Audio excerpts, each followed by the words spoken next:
오늘 우리에게 허락하신 말씀은 미가 7장 1절에서 13절입니다. 미가서 7장 1절에서 13절입니다. 재앙이로다 나여 나는 여름 과일을 딴 후와 포도를 거둔 후 같아서 먹을 포도송이가 없으며 내 마음에 사모하는 처음 익은 무화과가 없도다. 경건한 자가 세상에서 끊어졌고 정직한 자가 사람들 가운데 없도다. 우리가 다 피를 흘리려고 매복하며 각기 그물의 형제를 잡으려 하고 두 손으로 악을 부지런히 행하는도다. 그 지도자와 재판관은 뇌물을 구하며 권세자는 자기 마음의 욕심을 말하며 그들이 서로 결합하니 그들의 가장 선한 자라도 가시 같고 가장 정직한 자라도 찔레 울타리보다 더하도다. 그들의 파수꾼들의 날, 곧 그들 가운데에 형벌의 날이 임하였으니 이제는 그들이 요란하리로다. 너희는 이웃을 믿지 말며 친구를 의지하지 말며 내 품에 누운 여인에게라도 내 입의 문을 지킬지어다. 아들이 아버지를 멸시하며 딸이 어머니를 대적하며 며느리가 시어머니를 대적하리니 사람의 원수가 곧 자기의 집안 사람이리로다. 오직 나는 여호와를 우러러 보며 나를 구원하시는 하나님을 바라보나니 나의 하나님이 나에게 귀를 기울이시리이로다. 나의 대적이여 나로 말미암아 기뻐하지 말지어다. 나는 엎드러질지라도 일어날 것이요 어두운 데에 앉을지라도 여호와께서 나의 빛이 되실 것이니로다. 내가 여호와께 범죄하였으니 그의 진노를 당하려니와 마침내 주께서 나를 위하여 논쟁하시고 심판하시며 주께서 나를 인도하사 광명에 이르게 하시리니 내가 그의 공의를 보리로다. 나의 대적이 이것을 보고 부끄러워하리니 그는 전에 내게 말하기를 내 하나님 여호와가 어디 있느냐 하던 자라. 그가 거리에 진흙같이 밟히리니 그것을 내가 보리로다. 내 성벽을 건축하는 날 곧 그날에는 지경이 넓혀질 것이라. 그날에는 아수르에서 애굽 성읍들에까지, 애굽에서 강까지, 이 바다에서 저 바다까지, 이 산에서 저 산까지의 사람들이 내게로 돌아올 것이나 함께 읽겠습니다. 그 그 땅은 땅은 그 그 주민의 주민의 행위를 행위의 열매로 열매를 말미암아 말미암아 황폐하리로다. 황폐하리로다. 아멘. 오늘 본문은 이스라엘 상태를 아주 적나라하게 보여줍니다. 미가 선지자는 세상을 바라보며 절망했습니다. 왜냐하면 그가 살던 시대의 이스라엘은 우상 숭배와 사회적 부패가 만연했고 공의와 정의가 완전히 무너진 상태였기 때문입니다. 그래서 미가는 1절에 이렇게 탄식을 하죠. 재앙이로다 나여 나는 여름 과일을 딴 후와 포도를 거둔 후 같아서 먹을 포도송이가 없으며 내 마음에 사모하는 처음 익은 무화과가 없도다. 여러분 과수원을 갔는데 기대했던 열매가 하나도 없는 장면을 상상해 보십시오. 이 말은 단순히 농사의 실패를 말하는 것이 아닙니다. 영적 진단입니다. 하나님이 보시기에 이스라엘은 영적 열매가 전혀 없었다는 진단이었습니다. 겉으로는 성전이 있고 제사도 있고 종교 활동도 있지만 하나님께서 찾으시는 의와 공의의 열매, 경건과 진실의 열매는 완전히 사라진 상태였습니다. 또한 2절 이하의 말씀을 보면 절망적인 현실을 구체적으로 말하고 있는데요. 경건한 자가 이 세상에서 끊어졌고 정직한 자가 사람들 중에 없도다. 여러분 여기서 말하는 경건한 자 단순히 종교적인 사람이 아니라 언약 안에 신실한 사람을 말합니다. 그런데 그런 자들이 하나도 없다고 합니다. 또한 3절 말씀을 보면요. 지도층 전체가 부패했습니다. 고관과 재판관은 뇌물을 받고 권세자는 자기 욕심을 말하며 서로 결탁합니다. 그러니까 사회 공동체가 완전히 타락했다는 것이죠. 그리고 더 충격적인 말씀이 5절과 6절에 나옵니다. 이웃을 믿지 말며 친구를 의지하지 말며 더 나아가 아들이 아버지를 멸시하며 딸이 어머니를 대적하며 며느리가 시어머니를 대적하리니. 여러분, 우리가 상황을 보면 이 본문의 상황들 단순한 갈등이 아닙니다. 신뢰라는 사회의 마지막 기반이 완전히 무너진 상태입니다. 무엇보다 성경에서 가정은 하나님이 세우신 가장 기본적인 공동체입니다. 그 가정이 무너졌다는 사실은 이미 사회 전체가 회복 불가능한 수준에 이르렀다는 것을 의미하죠. 그런데 여러분, 가만히 이 본문을 갖고 생각해 보면 여러분, 어쩌면 오늘 우리가 살아가는 시대와 너무 닮지 않았습니까? 신약 성경에도 말세의 때를 이렇게 말하는데요. 사랑이 식고 사람들은 이기적이고 환난이 따르며 공의와 정의가 무너진 상태라고 말합니다. 그러니까 정리해 보면 구약이든 신약이든 하나님을 떠난 인간 사회의 결말은 동일하다는 것입니다. 여러분, 시대와 문화가 달라도 하나님을 떠난 인간의 끝은 언제나 붕괴와 파괴와 혼란이라는 것이죠. 그렇다면 저희는 이런 질문을 할 수 있습니다. 여러분, 이러한 시대 속에서 하나님의 사람은 어떻게 살아야 할까? 저희는 7절 말씀을 통해 그 힌트를 얻을 수 있습니다. 여러분, 우리 7절 말씀 다 함께 읽어보겠습니다. 오직 나는 여호와를 우러러 보며 나를 구원하시는 하나님을 바라보나니 나의 하나님이 나에게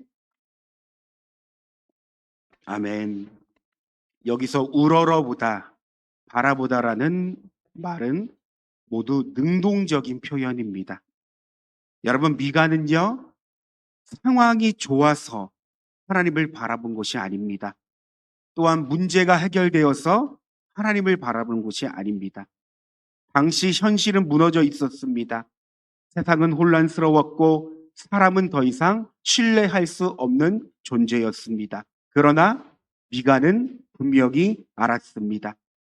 구원은 상황에서 오는 것이 아니라 오직 하나님께로부터 온다는 사실을 그는 알았던 것이죠. 그래서 그는 이렇게 고백합니다. 나를 구원하시는 하나님을 바라보다니. 여러분, 이것이 믿음이죠. 믿음은 현실을 부정하는 태도가 아닙니다. 현실보다 하나님을 더 크게 바라보는 우리의 선택입니다. 그래서 여러분, 우리는 끊임없이 주님을 바라봐야 합니다. 주님을 향한 우리의 시선을 결코 놓쳐서는 안 됩니다. 여러분, 왜냐하면 주님을 바라보지 않는 인생은 결국 절망과 공허함과 실패만 남기 때문입니다. 사람들은 인생을 종종 소망이 없으면 살아갈 수 없는 광야와 같다고 말하죠. 여러분, 그래서 우리에게는 소망이 필요합니다. 그리고 그 소망은 세상이 아니라 주님이 되어야 합니다. 여러분, 우리가 살아가며 순간순간 어떠한 상황과 환경 가운데 묶여 있을 때가 있죠. 그러나 여러분, 진짜 은혜는 그 가운데 그 상황에 대해 그 환경에 대해 우리가 이것 때문에 영향을 받고 또한 이것 때문에 주님을 바라보지 못하는 것이 아니라 그 상황 가운데 하나님께서 우리 가운데 지혜와 계시의 영을 허락하셔서 분별 있게 하시고 그 상황 가운데 주님을 바라볼 수 있는 은혜가 우리 가운데 필요하다는 것입니다. 여러분, 주님을 바라봐야 합니다. 왜 그럴까요? 주님이 변하지 않는 진리이기 때문이죠. 세상은 시간이 지나면 변합니다. 사라집니다. 가치가 없어집니다. 그러나 주님만이 유일한 존재이시며 변하지 않는 진리이기 때문에 우리는 늘 주님을 바라봐야 한다는 것입니다. 한편 미가는 더 깊은 고백으로 들어갑니다. 바로 9절 이하의 말씀인데요. 이렇게 고백되어 있습니다. 내가 여호와께 범죄하였으니 그의 진노를 당하려니와. 여러분 본문을 자세히 살펴보면 중요한 사실을 발견하게 됩니다. 미가는 이 시대가 잘못되었다고 말하지 않았습니다. 그들을 정죄하고 비판하지도 않았습니다. 그저 무너진 세상을 향해 깊이 탄식할 뿐이었습니다. 그래서 그가 고백하기를 이렇게 고백합니다. 내가 여호와께 범죄하였으니. 여러분 무슨 말일까요?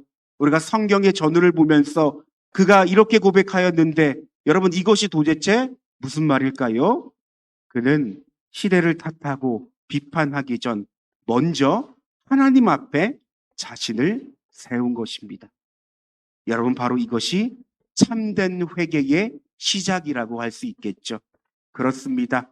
회개는 자신을 변망하는 것이 아니라 하나님 앞에 자신을 세우는 것입니다. 미가는 하나님 앞에 서서 이 문제의 중심이 자신이 포함되어 있다는 사실을 고백했습니다. 그리고 하나님의 심판을 회피하지 않았습니다. 여러분 우리 후반절을 보십시오.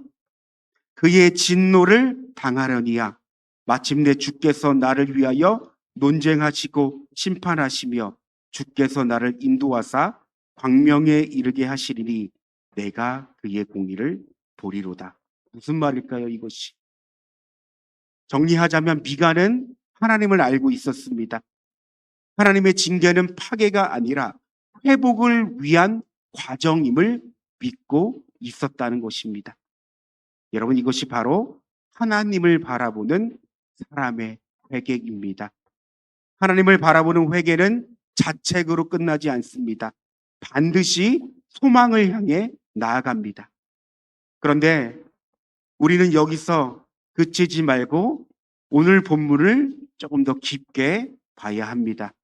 사실 미가는 한 개인으로만 하나님 앞에 선 것이 아닙니다.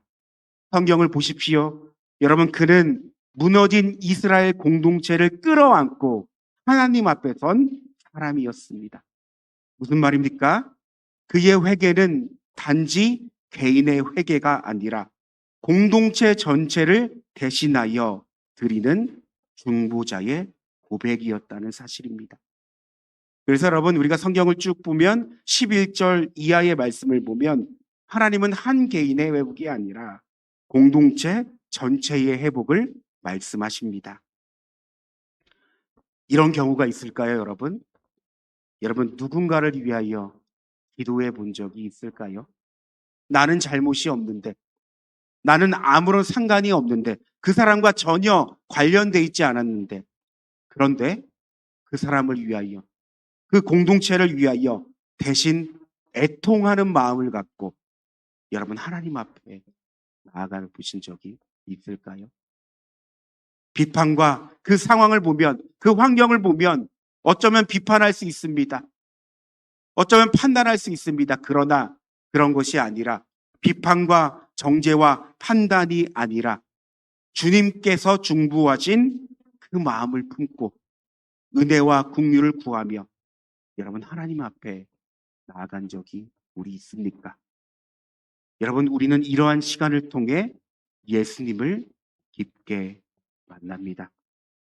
예수님께서 그분이 어떤 마음으로 우리를 사랑하시는지, 그 영혼을 사랑하시는지, 그 공동체를 사랑하시는지 우리는 깊게 경험하게 되는 것이죠. 여러분 우리는 잘 알고 있습니다. 예수님은 죄가 없으셨습니다. 아무 흠도 없으셨습니다. 그러나 우리 죄를 대신 지어 십자가를 지시고 죽으셨습니다. 십자가 위에서 우리를 위해 중보하셨습니다. 우리를 사랑하기 때문이죠. 결론입니다. 오늘 우리는 말씀을 통해 먼저 하나님께서 자기 백성을 얼마나 사랑하는지를 다시 깨닫게 됩니다. 그리고 그 사랑을 받은 우리는 우리의 삶에 다시 질문하게 됩니다. 여러분, 우리는 지금 어떤 자리에 서 있는 사람들입니까? 비난과 정죄와 판단의 자리입니까? 아니면 오늘 말씀의 미가처럼, 그리고 더 나아가 예수님처럼 무너진 그 영혼을 위하여, 무너진 그 시대를 위하여 끌어안고 하나님 앞에 서는 사람들입니까? 여러분, 우리는 기억해야 합니다. 하나님 앞에 서는 그 한 사람이 한 시대를, 한 영혼을, 한 가정을, 한 공동체를 살려내는 시작이 됩니다. 우리 함께 기도하겠는데요. 첫째, 비난과 정죄의 자리가 아닌 무너진 시대를 끌어안는 하나님의 사람이 되게 하소서. 둘째, 하나님을 바라보는 소망으로 살아갈 수 있는 우리의 삶이 되게 하소서. 우리 다 함께 주님의 이름을 한번 부르고 기도하겠습니다. 주여, 사랑과 은혜가 충만하신 하나님, 오늘 미가 말씀을 통해서 먼저는 이 미가가 자신의 공동체, 이스라엘 공동체를 향하여 탄식하는 것을 봅니다. 하나님, 그가 이스라엘을 바라볼 때 공의와 정의는 사라진 지 오래입니다. 당연히 하나님을 경외하는 그들의 마음도 사라진 지 오래입니다. 하나님, 그들에게는 열매가 없었습니다. 단 하나의 열매가 없었습니다. 그러나 하나님, 미가는 하나님 그 상황에 대하여 하나님의 애통하는 마음으로 은혜를 구했습니다. 그들을 정죄하기도 판단하지도 않았습니다. 그러나 하나님, 그가 단 하나님 앞에 취했던 행동, 하나님, 내가 범죄하였사오니 하나님의 은혜와 긍휼을 구합니다. 하나님, 내가 죄인입니다. 하나님, 이 백성들을 불쌍히 여겨주십시오. 하나님, 이 백성들을 하나님께서 회복시켜 주십시오. 하나님만이 우리의 유일한 소망이며 유일한 희망이며 근거이심을 하나님, 내가 고백합니다. 하나님, 미가는 하나님 앞에 서서 애통하는 마음으로 하나님의 은혜를 구했습니다. 그런데 하나님, 이 예외가처럼 우리의 삶에도 정말 하나님의 은혜를 구하며 하나님, 내가 주어진 그 상황과 환경 가운데 늘 하나님 앞에 서서 하나님의 은혜를 구할 수 있는 자가 되게 하여 주시옵소서. 주님의 마음을 허락하여 주시옵소서. 하나님, 우리 가운데 주님의 마음을 허락하여 주시옵소서. 하나님,